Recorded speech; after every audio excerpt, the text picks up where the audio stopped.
Ontem, o Pablo Marçal, durante a madrugada de ontem para hoje, ele já se pronunciou sobre o segundo turno. Matheus, coloca por gentileza esse primeiro VT em que ele fala que o resultado dele foi extraordinário. Então vamos lá, meu pronunciamento oficial sobre a eleição de São Paulo. Para mim foi um resultado extraordinário. Entramos aí no dia 25/5 nessa disputa. Já estavam todos fechados desde outubro do ano passado, né, todas as campanhas. E quando a gente entrou com 5% das intenções de voto. E hoje a gente completou com um resultado espetacular de 28,14%. Com 99% das urnas apuradas, a gente termina a eleição com praticamente 1/3 do eleitorado do maior colégio eleitoral do Brasil. Foram 1,7 milhão de indignados em São Paulo. Eu quero que todos vocês levantem a cabeça porque o voto que vocês depositaram nunca vai ser jogado fora. Eu vou carregar esse voto. Por que eu estou falando que isso foi extraordinário?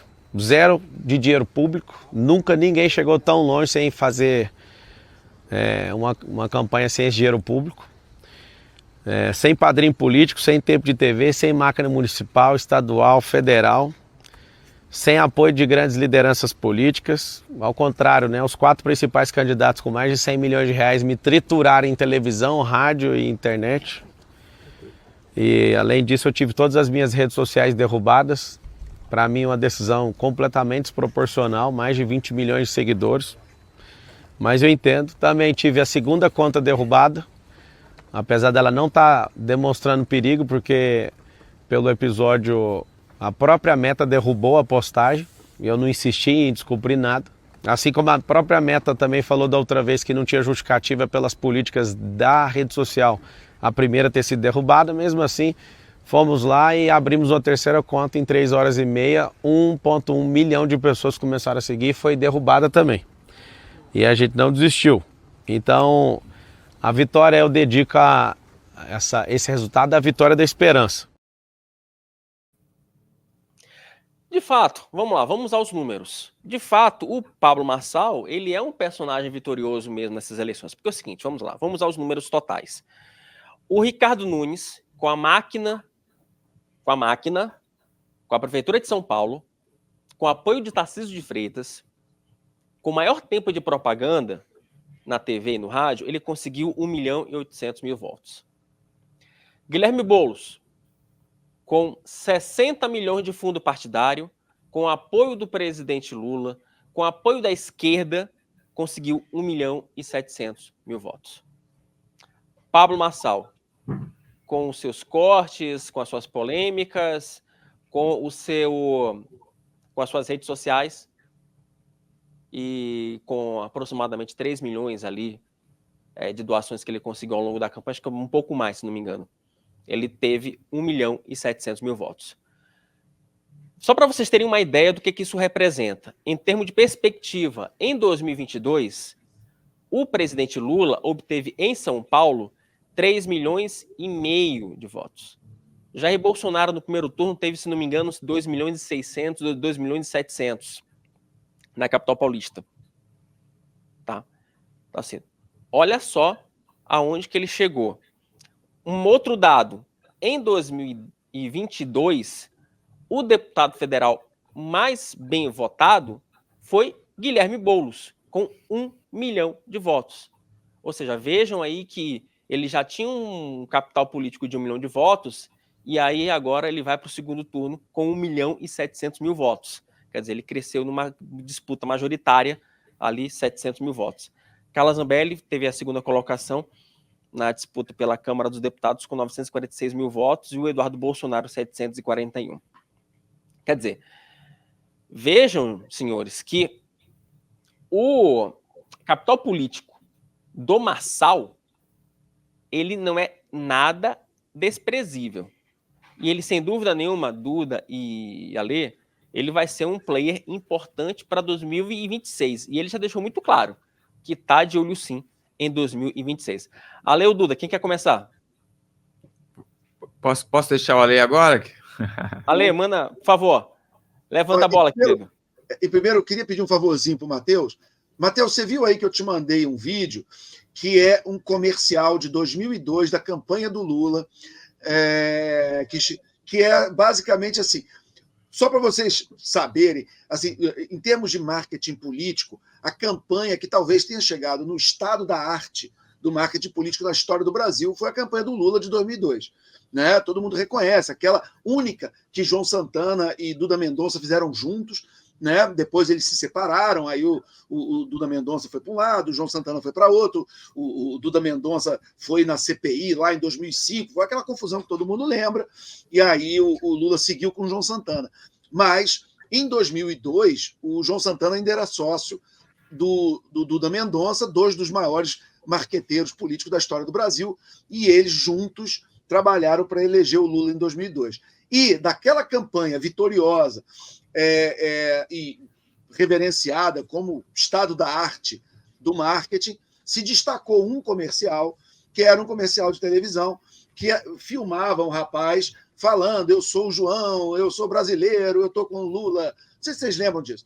E eu trouxe, até pedi para o Matheus separar esse comercial, porque era só... Ale, a gente tem, Ale, assim, como a gente tem pouco tempo de programa, então a gente tem que ser objetivo, então vamos para frente. Então tá bom. Não, era só para dizer que essa filmagem, esse ângulo do Marçal é igualzinho, e eu não acho que seja coincidência ele ter o mesmo ângulo e a mesma filmagem do comercial mais festejado da história do marketing político brasileiro. Então, ok, eu me estendi um pouquinho, me perdoa.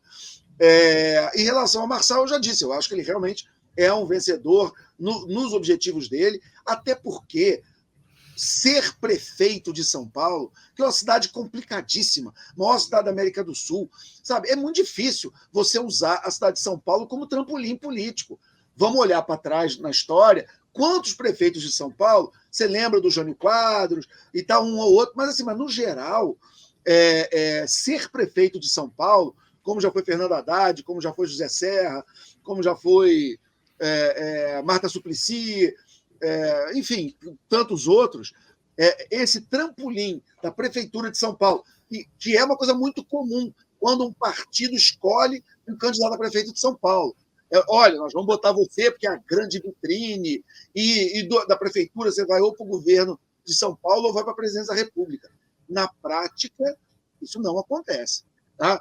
E vocês vão lembrar daquele episódio do Fernando Henrique Cardoso, que ele sentou na cadeira de prefeito, e aquilo pegou muito mal numa eleição nos anos 80, eu esqueci o ano agora, e aquilo acabou. Mais um conjunto de coisas, mas ele era o grande favorito, e ele fez essa besteira de tirar uma foto na cadeira de prefeito, e ele acabou não sendo eleito. Eu acho, e eu já conversei com o Boris Casoy sobre isso, porque essa foi uma coisa que o Boris Casoy fez.